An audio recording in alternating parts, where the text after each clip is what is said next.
What should I do if the Roku Remote pairing button is not available? Hello there. In today's video, we'll be addressing a common Roku issue when the remote's pairing button is not available.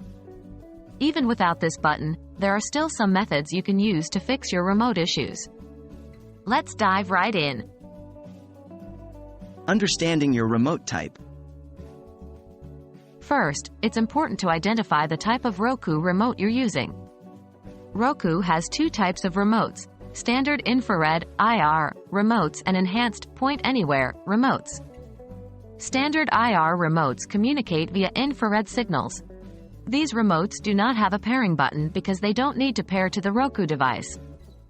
Enhanced point anywhere remotes use radio frequency or Wi-Fi to communicate.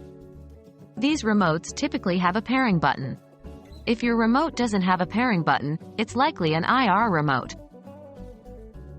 Fixing issues with an IR remote. If you've established that your remote is an IR type, here are a few troubleshooting steps you can take. 1. Check the remote batteries. Weak or dead batteries are often the cause of remote issues. Replace the batteries and test the remote again. 2. Clean the IR sensor on the device. The IR sensor on your Roku device may be blocked or dirty, preventing the device from receiving signals from the remote. Make sure the sensor is clean and unobstructed. 3.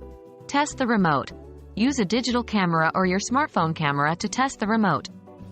Point the remote at the camera and press any button. If the remote is working, you should see a light on the camera screen. What if I need a replacement? If the above steps don't solve your problem, you may need to replace your remote. Consider upgrading to an enhanced point anywhere remote for greater flexibility and control. That's it for today's video. We hope these steps have helped you troubleshoot your Roku remote.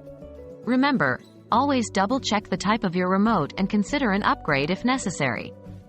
Thank you for watching, and we'll see you in the next video.